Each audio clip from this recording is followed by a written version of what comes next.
Early this morning, Wayanad was hit by several devastating landslides. More than 70 people have been killed.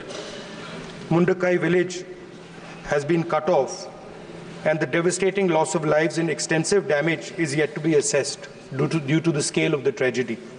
I have spoken to the Honourable Defence Minister and the Chief Minister of Kerala.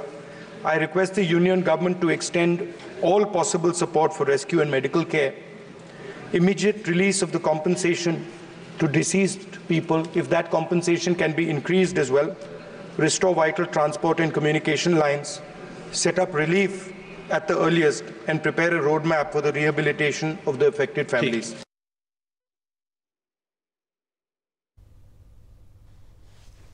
Wayanad విలయంపై పార్లమెంటులో ప్రకటన చేశారు కేంద్ర మంత్రి JP Nadda.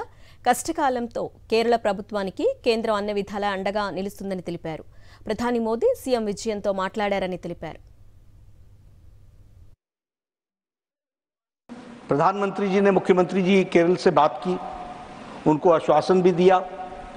जो वहां पर relief के लिए जो सेंट्रल जो हमारी एजेंसीज हैं उनके तरफ से जो सपोर्ट जाना चाहिए वो वहां पहुंच गई हैं, पहुंचाई जा रही हैं। स्टेट गवर्नमेंट के साथ कोऑर्डिनेशन में काम चल रहा है।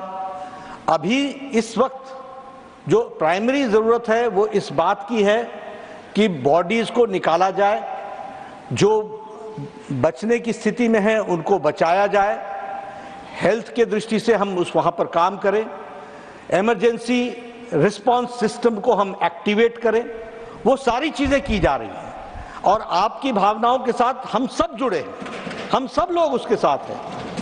और फिर से मैं एक ही बात कहना चाहूँगा कि मोदी जी के नेतृत्व में चलने वाली सरकार प्रोएक्टिव है, प्रो रिस्पॉन्सिव है, और उसको हम पूरा करेंगे।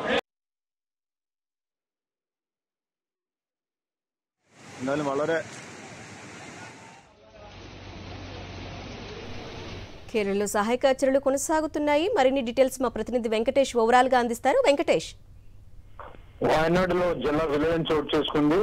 ఈ మొత్తం కొండ చర్యలు విరిగిపడిన ఘటనలో 70 మందికి పైగా చనిపోయారు, వందలాది మంది తీవ్రంగా గాయపడ్డారు. సో ఎవరైతే కొండ చర్యల కింద చిక్కులు ఉన్నారో వారిని రక్షించేందుకు ఇప్పటికే ఆర్మీ ప్రత్యేక బృందాలను పంపింది.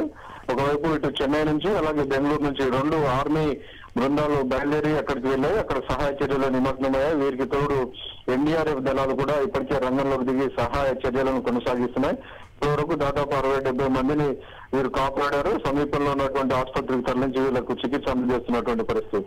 ఇంకోవైపు ప్రధానమంత్రి నరేంద్ర మోడీ స్వయంగా ముఖ్యమంత్రితో మాట్లాడి సహాయ చర్యలన్నిటిని కూడా ఎప్పటికప్పుడు పర్యవేక్షిస్తున్నారు. అవసరమైనటువంటి సహాయాన్ని కేంద్ర ప్రభుత్వం నుంచి అందిస్తామని హామీ ఇచ్చారు. అయితే ప్రధానంగా ఈ ప్రమాదం జరిగినటువంటి మెడపై ప్రాంతం కానీ చరుచుమల అనేటువంటి ప్రాంతంలో 2 ప్రాంతాల్లో కూడా పూర్తిగా ఇతర ప్రాంతాలతో రోడ్లు వంతెనలన్నీ కూడా పూర్తిగా దెబ్బతిన్నాయి. దాని ఫలితంగా అక్కడికి చేరుకునేందుకు సహాయ చర్యలు చేరుకునేందుకు కూడా తీవ్రమైనటువంటి ఆటంకం అంతరాయం కలుగుతోంది.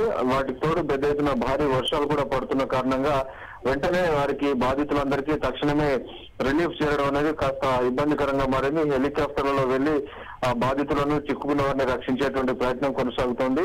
ప్రస్తుతానికైతే ఇంకా సహాయ చర్యలు అయితే కొనసాగుతున్నాయి. పెద్ద ఎత్తున కొండ చర్యలు విరిగిపడడంతో అర్ధరాత్రి సమయంలో ఈ మెడపై పట్టణం అంతా కూడా పూర్తిగా తుడిచిపెట్టుకుపోయింది. అర్ధరాత్రి సమయంలో ఈ గ్రామాలపైన ఒక్కసారిగా ఈ కొండ చర్యలు విరిగిపడడంతో అందులోనే చాలా మంది సజీవ సమాధి అయ్యారు. ఫలితంగా మృతుల సంఖ్య గంటకు పెరుగుతున్నటువంటి పరిస్థితి, ఆందోళనకరమైనటువంటి పరిస్థితి నెలకొంది. ఈ అంశం పైన కేరళ ఎంపీలందరూ కూడా ఇటు లోక్సభలోనూ అటు రాజ్యసభలోనూ కేంద్ర ప్రభుత్వాన్ని జోక్యం చేసుకుని వెంటనే సహాయ చర్యలను మరింత ముమ్మరం చేయాలని విజ్ఞప్తి చేశారు. అలాగే కేంద్ర ప్రభుత్వం కూడా అవసరమైనటువంటి చర్యలను కూడా తీసుకుంటున్నట్టు వెల్లడించారు. Right Venkatesh, thank you.